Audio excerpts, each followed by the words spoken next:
The inside story of when Hollywood glamour met the establishment. She was ready to do what it takes to be a wife for Harry and to be a member of the royal family that the country can be proud of. For me, it's an added member of the family. I think Meghan's Hollywood background would have hit the royal family like a hurricane. Harry and Meghan were intent on doing things their own way. The Sussexes are isolated from what everything the royal family means, and that puts the royal family at peril. And now seemingly outside royal life. The Queen's statement was a clean cut. You're out. In other words, you're fired. Would Harry and Meghan's groundbreaking interview with Oprah become the final chapter in their battle with the monarchy? Prince Harry and Meghan will give their first interview to Meghan's friend Oprah Winfrey. The $6 million question, though, is just how far Meghan is going to go. I expect this interview not only to reverberate through the United States and England, but to rock the establishment at its very core. It had the potential to be so much better than, in fact, it turned out to be. I did not have any understanding of just what it would be like.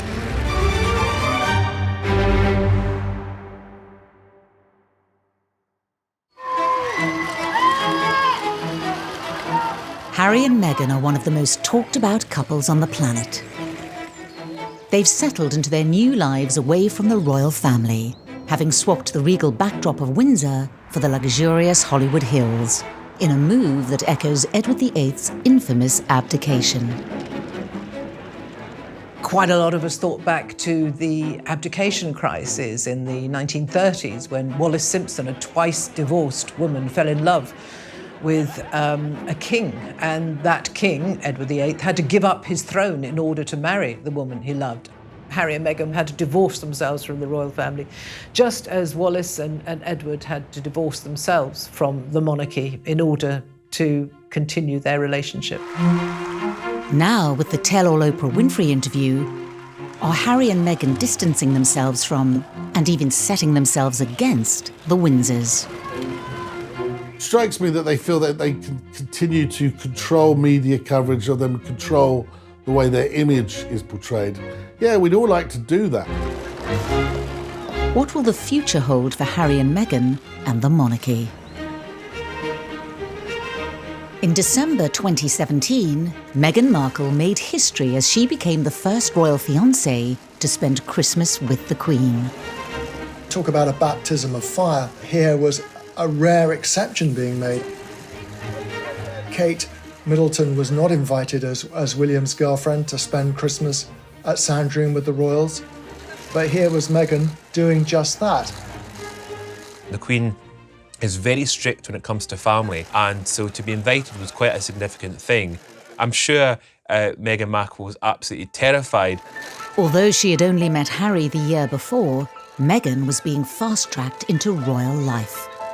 This extraordinary special treatment could have possibly annoyed other members of the family. Perhaps Andrew and Sarah, because Sarah Ferguson had famously been not invited to spend Christmas there when her daughters and ex-husband were there. Maybe a few people might have felt that their noses were put out of joint because they've had to work so hard with the protocol and the rules and the regulations. And here enters Meghan and is straight into Sandringham. I think it would have been a very diplomatic line that she would have had to walk. Despite the huge pressures of a first Christmas with the in-laws, being face-to-face with senior royals was a perfect opportunity to charm the firm. I'm sure it must have been pretty daunting, actually, for Meghan to rock up at Sandringham for Christmas with the Queen. What do you give the Queen? You know, what do you give your prospective father-in-law, you know, Charles? I mean, it must have been frightfully difficult. The royal family have this tradition of not giving each other expensive gifts. In fact, the cheaper the gift, the better it is. Harry once gave his grandmother, you know, a pair of rubber gloves for doing the dishes. I mean, really quite bizarre presents. Meghan would have found that as extraordinary as a certain Diana Spencer did at her first Christmas by buying lavish gifts for her in-laws. She never made that mistake again. Meghan played a blinder on that first Christmas. She got a toy, a singing hamster for the Queen, and apparently she loved it, and so did the corgis. Despite winning over the Queen, Meghan's first royal Christmas wasn't completely free from controversy. After the festivities, a remark from Prince Harry on live radio was said to cause tensions between Meghan and her own family. Harry was guest editing the Today programme on Radio 4 shortly afterwards, and he said they'd had a lot of fun at Christmas. And then he made a rather unfortunate remark. He said, I suppose it's the family she never had, meaning Meghan. Well, that went down like a lead balloon with the Markle family, obviously, and it's a remark they've never forgotten. The family Meghan was joining was a far cry from the world in which she grew up.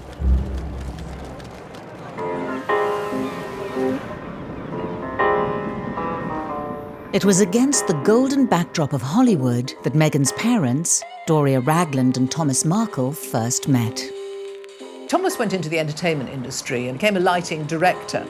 And it was when he was doing that job on the show General Hospital, a big show, that he met Doria, who was training at that time as a makeup artist.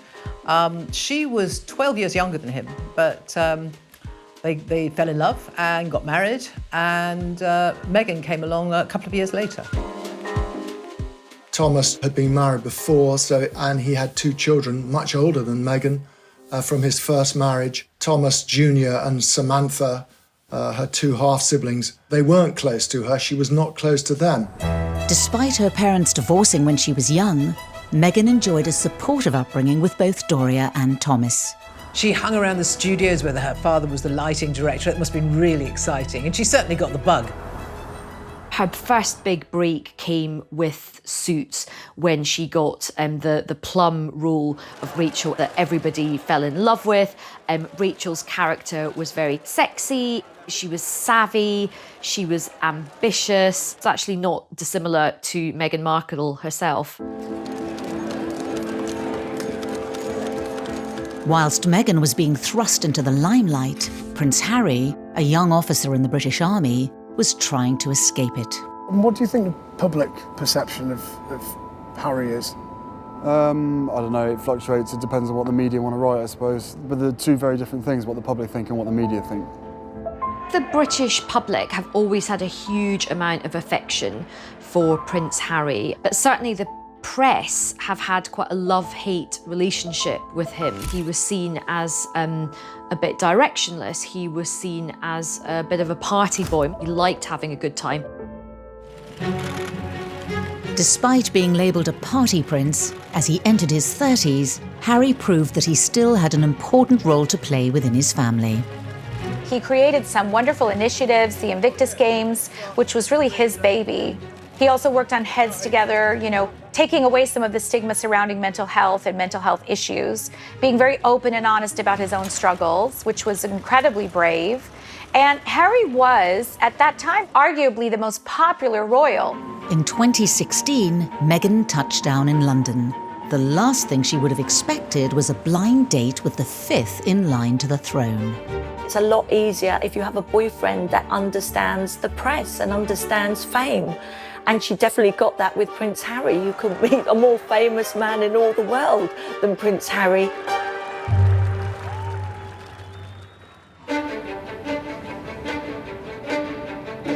Buckingham Palace proudly announce the engagement of Prince Harry and Meghan Markle. God save the Queen! At the end of November 2017, news of Harry and Meghan's engagement emerged from the palace. Congratulations from all of us. How are you both feeling? Thrilled. Very glad it's not raining as well. There was immediate analysis and commentary about the fact that the royal family was going to welcome in a woman of mixed heritage, an American woman, and a woman who was divorced. 2 completely different families were to be joined together.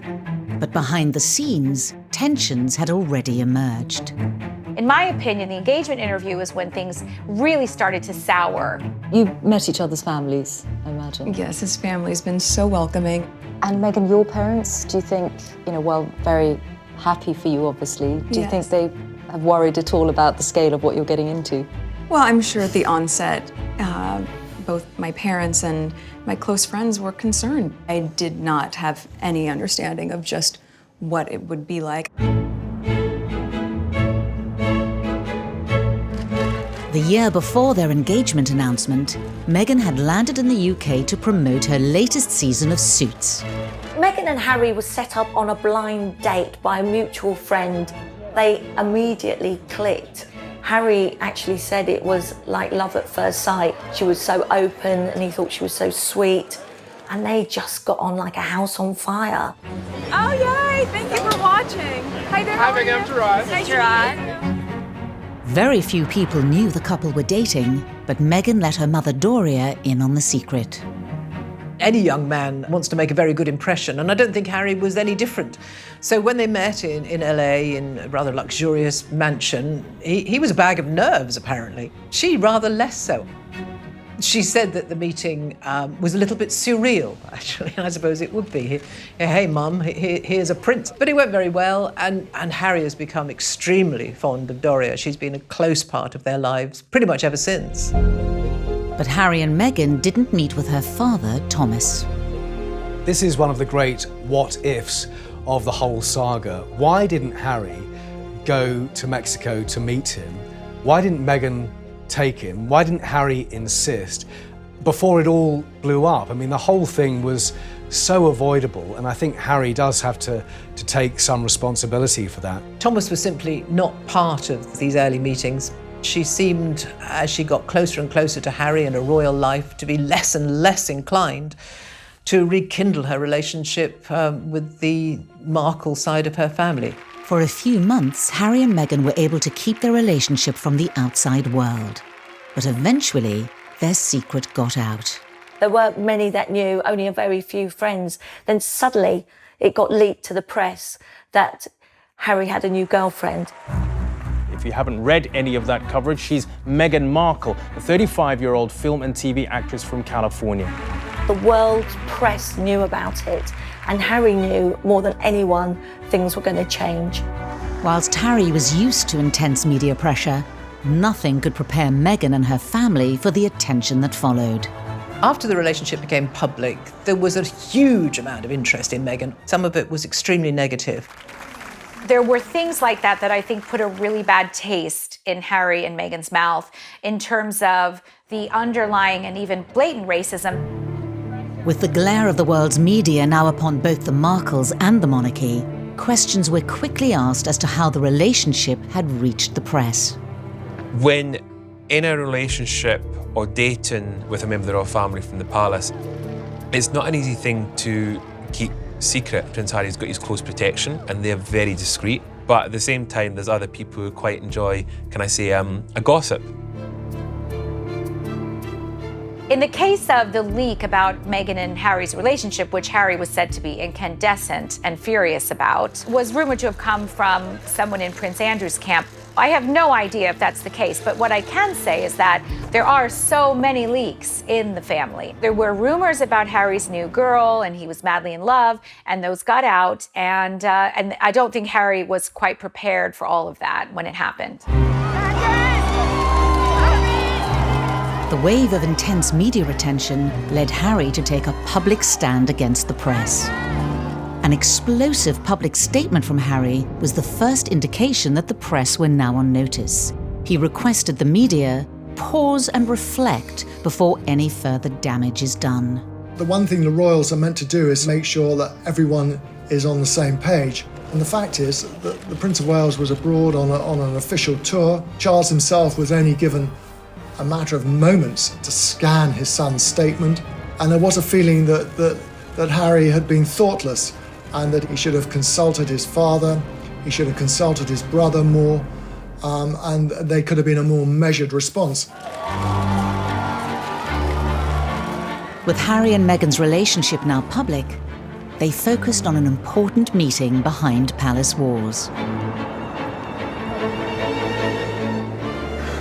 Meeting your in-laws is always a bit of an ordeal, isn't it? And meeting your in-laws when one is going to be a future king, meeting Prince Charles, must have been quite tough for Meghan, or a little bit daunting. But she is a strong woman. She probably marched in there and just got on famously because she's a woman with lots of opinions, lots of views, and a confident woman. And those are the kind of attributes that Charles likes. Charles famously adored Meghan. That first meeting went extraordinarily well. She was welcomed as a daughter, even more so than Kate Middleton was at the very beginning. As well as charming Prince Charles, Meghan also had a very successful first meeting with the Queen. The meeting went extremely well. It actually ran over, which is an extraordinary thing for the way the Queen keeps her schedule. Meghan was warmly welcomed. You know, here she is, articulate, bright, intelligent, well-spoken, beautiful, elegant. What's not to like? Despite charming Harry's family, did Meghan find aspects of royal protocol stifling? Meghan's first real reality check with how royal protocol works was when she was wearing a necklace with H&M on it and then told to remove it by senior courtiers because it might encourage the press. To be told what to do, it must have been quite a shock. Anyone would kind of think, hang on, wait a minute, someone telling me what to wear and which jewellery to wear, excuse me. She likes to have the freedom to do what she wants and when she wants. She wouldn't want to be told, you know, what to wear at any occasion. You could look at this instance and say, was that the beginning of Meghan saying, I'm not going to have people like this controlling me?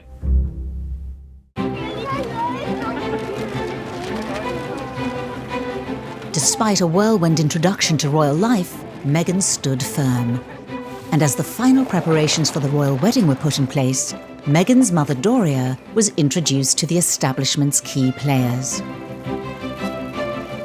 She was given VIP treatment. I suppose perhaps it was her first taste of being associated with royalty, you know, being whisked through security at Heathrow Airport. She was taken first to Clarence House to meet Charles and Camilla, and I think that went very well indeed. Meeting all the royals, Kate, William, Charles, must have felt like royal speed dating. I've got to get to know everybody, I've got to form these connections really quickly. Even the rather wonderfully confident Doria found, you know, fairly awesome actually meeting the Queen. Harry again had prepared his mother-in-law-to-be by saying, you know, she's my gran, try and think of her that way.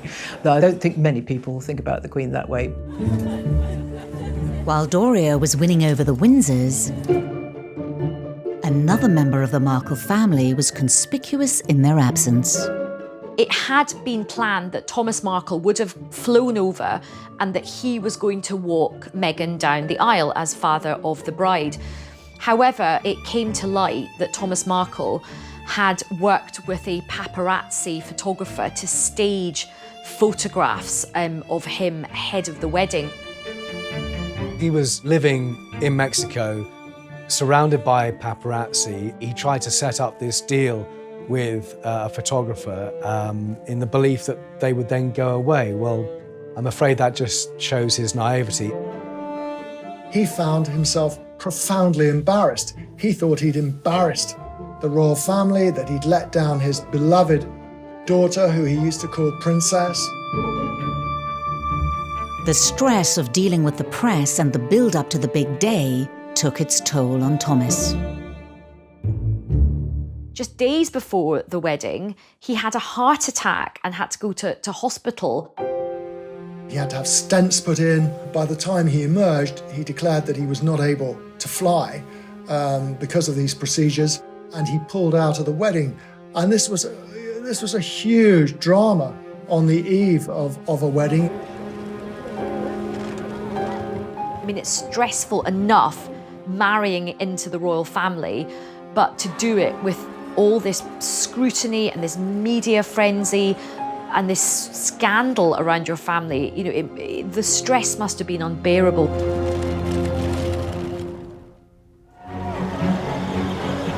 Despite the frenzied build-up, Harry and Meghan's big day was finally upon them. But with her father unable to give her away, Meghan was left with a huge dilemma.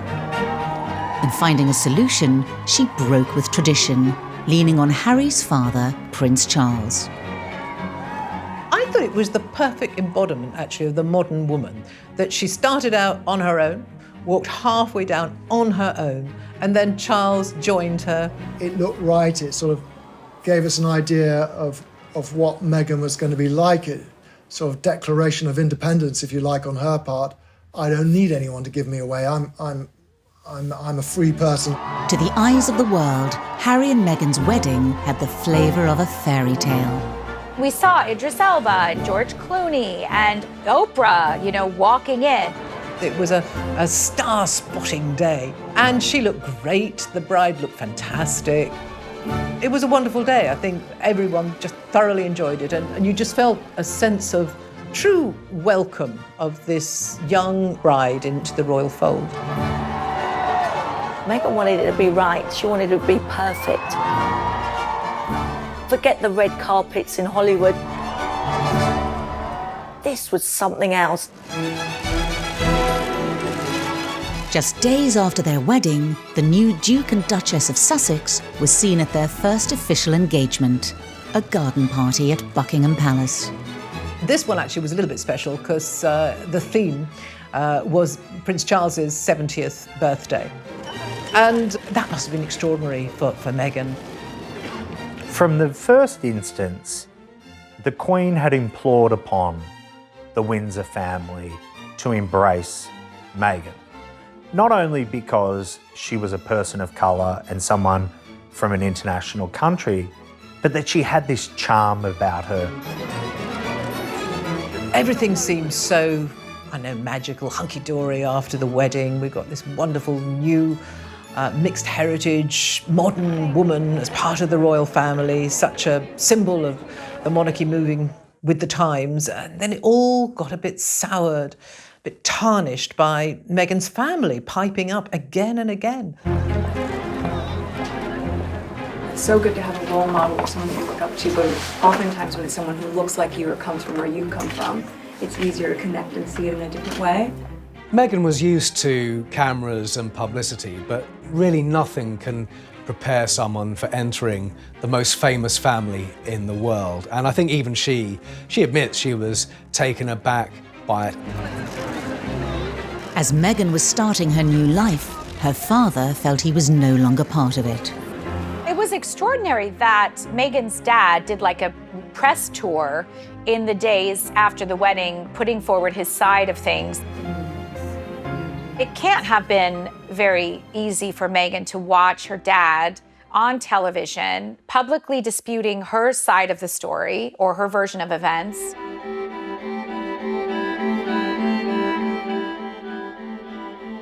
If you think about a father-daughter dynamic, and this is an intimate family space, so there are now three of them. It's Meghan, it's Thomas, and it's the media. I do have sympathy for Thomas Markle. This was a guy who had never been a celebrity, had never courted fame and being a celebrity, who was thrust into a national spotlight with zero support. As her deteriorating relationship with her father continued to play out in the press, Meghan became centre stage in the royal family.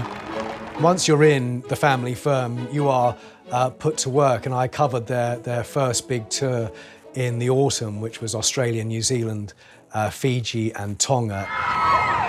It was relentless, but they were the most famous couple in the world, and the world wanted to see them.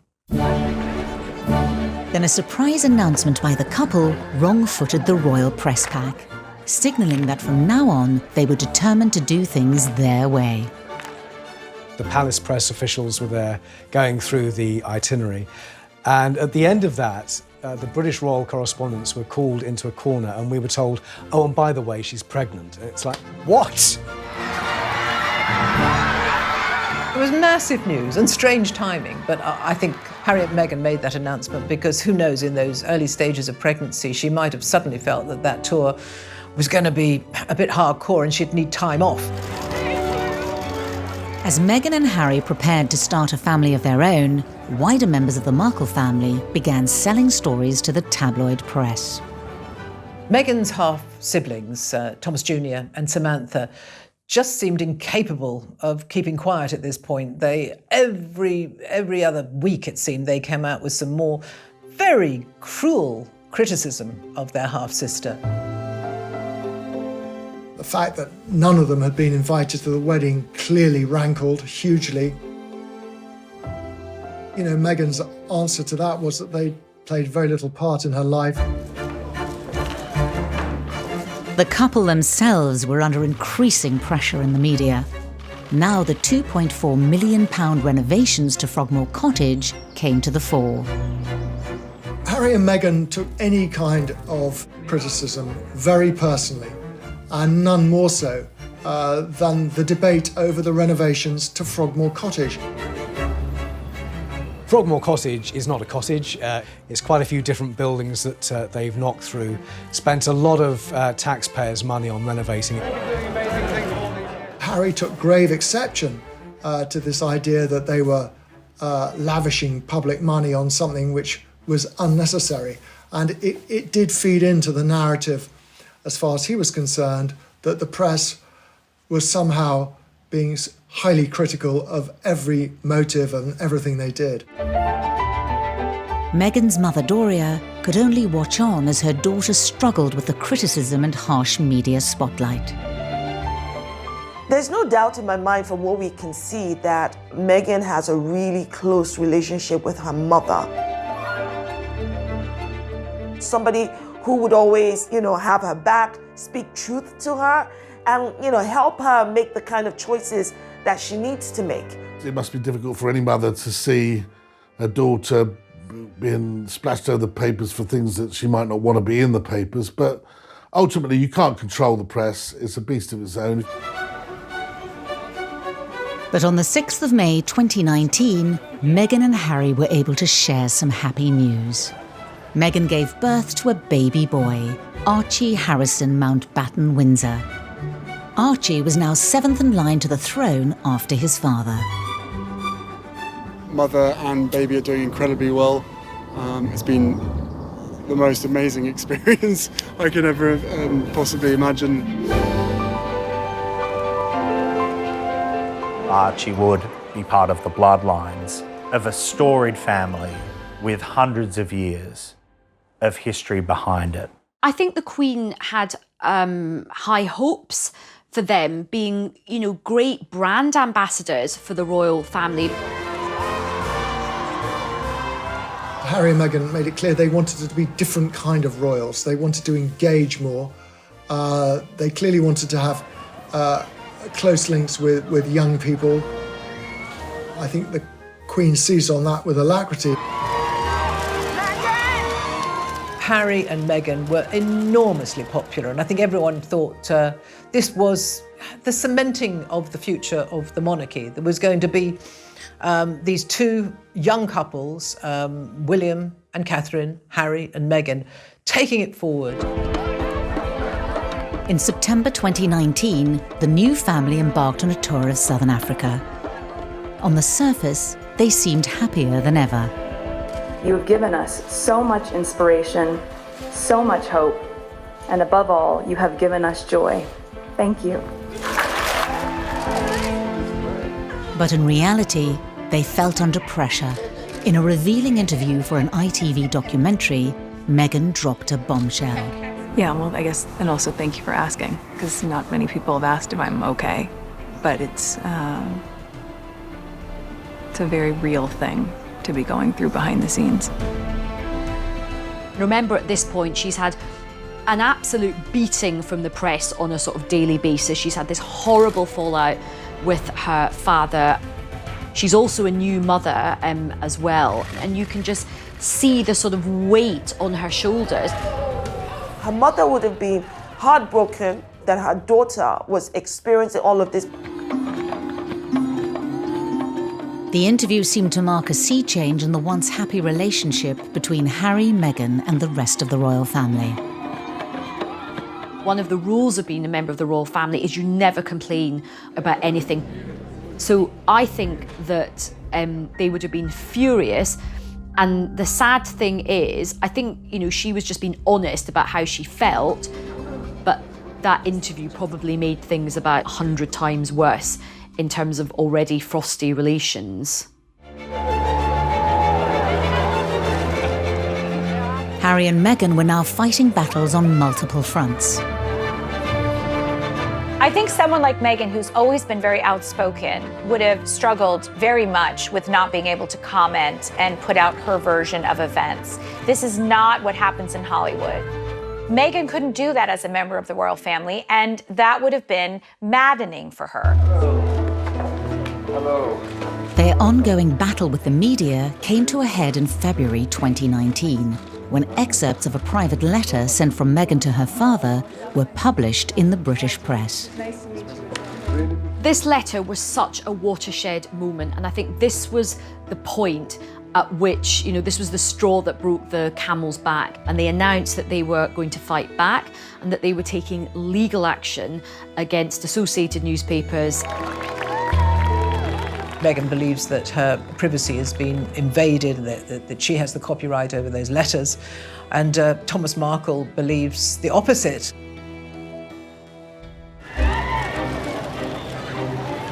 In the wake of their legal action against a section of the British press, Harry and Meghan announced they were taking a 6-week break from royal duties and heading to Canada to spend Christmas with Doria. What you do sometimes psychologically for yourself is you remove yourself from a situation that you find difficult and painful and put yourself in a space that you feel might be more nurturing and safe and secure.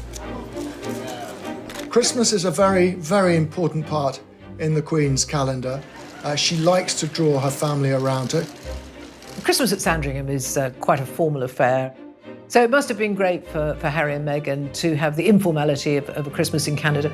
Doria could not be further away from the stuffiness of the senior members of the royal family.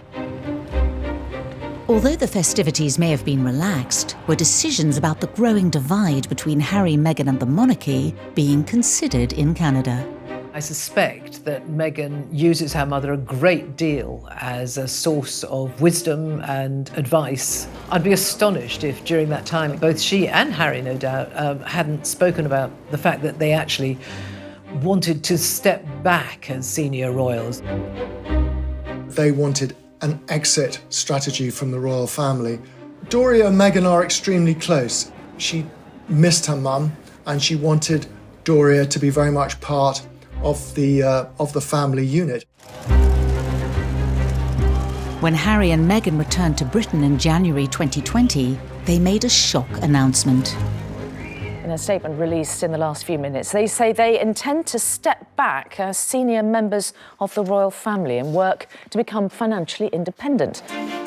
The royal firm had been here before. It was an electric moment in royal history. Diana had essentially left the royal family, and before her, Fergie. Edward VIII left the royal family. He abdicated.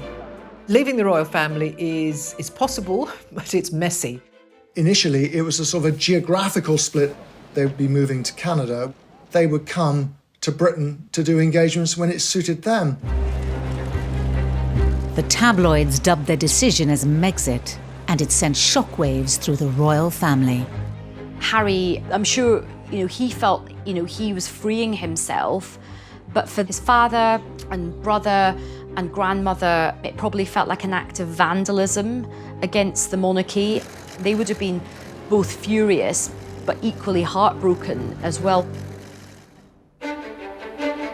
Away from the royal family, Meghan's supportive mother Doria treated the announcement with the utmost discretion. I think Doria has acted in the most regal way in all of this, because the royal way is to don't complain and don't explain. And that's exactly what Doria did.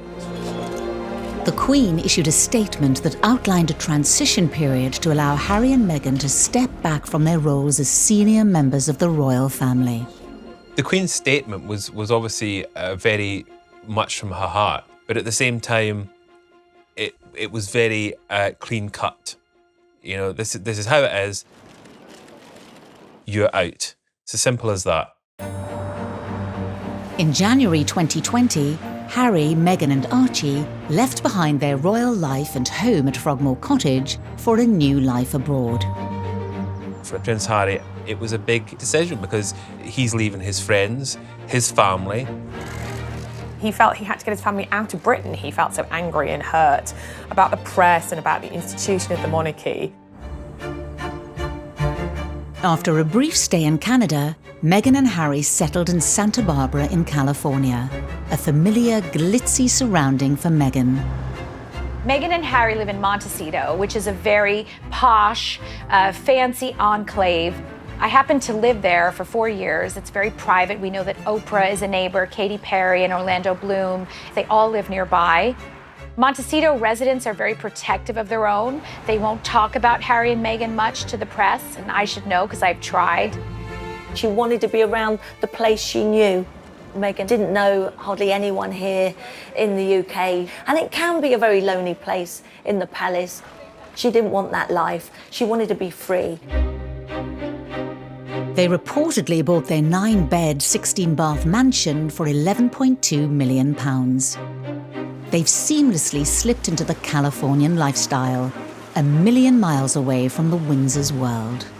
Their friends are not going to be members of the aristocracy with wonderful estates in Scotland to shoot grouse on, but Hollywood and a celebrity culture. Oprah Winfrey's a friend of Meghan and Meghan's mother. They're friends with the Clooneys. They're making connections all over Tinseltown. The move has only deepened the divide between Harry and Meghan and the monarchy. Meghan's mother Doria is now just a 90-minute drive away, a stark contrast to over 5,000 miles from the Windsors. Harry loves Charles. You know, they clearly have a strong bond, and now they are literally not as close as they used to be. I think they are staying in touch over Skype and Zoom, but it's not the same, is it? I'm sure it pains Charles that he will not have an active role in the upbringing of Archie. Harry seems to have an absolutely brilliant relationship with Doria. There's no doubt that Meghan and Doria are closer geographically, physically, and perhaps emotionally as well than they ever have been. Doria apparently enjoys feeding wee Archie organic food, and she's also a trained yoga instructor as well. So I have these visions of them doing baby yoga together. So I think he's definitely a very cool, hippie Californian baby. But could Harry and Meghan's plan to build their brand and become financially independent from the Windsors push the families even further apart? Their biggest and perhaps most lucrative signing is with Netflix, rumoured to be worth over £100 million. Effectively, the money that they are being paid is because of their platform as royalty, as members of the royal family. And that's quite tricky. People always want the most compulsive viewing and the things that are going to command the most column inches, and effectively that then translates into dollars. Are those personal and intimate revelations? I think that there were people who truly wished them well, but of course there were also people who wanted to poke, holes into their love affair and bring out as much dirt as they could. I think they found a way to say, you know what, enough is enough. We refuse to be pillars of abuse. The Queen is delighted by the birth of a daughter to the Duke and Duchess of Sussex.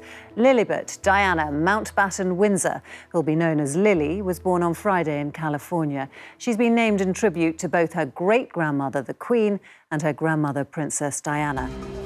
There's a new baby, which is amazing news, but I think that is going to, in some respects, draw them further apart. They're going to spend most of their time in the US, and they want to make their life there. The chances of the newborn reaching England in the foreseeable future is next to zero, and one must sympathise with the Queen. That's disheartening and heartbreaking. Increasingly, one wonders how much influence the royal family will even have. The royals are going to become distant relatives, I suspect. A year on from the bombshell announcement that Harry and Meghan would be moving away from the royal family, they made it clear they would be staying in California. Harry and Meghan's exit from the royal family ended today as it began, with considerable acrimony. Buckingham Palace confirmed that the couple would be stripped of all their honorary titles and royal patronages, including Harry's military titles and Meghan's role as Vice President of the Queen's Commonwealth Trust. I think Harry wanted it both ways. He wanted to be able to live a life free of responsibility, but still make change. And the reality was, the Sussexes in another country are isolated from what everything the royal family means. And that puts the royal family at peril. So the Queen had no choice but to strip them of the titles. Harry and Meghan shot an intimate tell-all television interview with their friend and broadcast legend, Oprah Winfrey. Then in the days building up to the broadcast, newspapers claimed that Meghan now faced a serious bullying complaint against her whilst at Kensington Palace. Her spokesperson said that she was saddened by the reports. Relations appeared to have finally hit rock bottom. The $6 million question, though, is just how far Meghan is going to go. The full truth, as she sees it, would be highly explosive, but it would certainly burn all bridges with the institution she has left behind. In the interview, new revelations exposed the strained relationship between Meghan, Harry, and the monarchy. I expect this interview not only to reverberate through the United States and England, but to rock the establishment at its very core.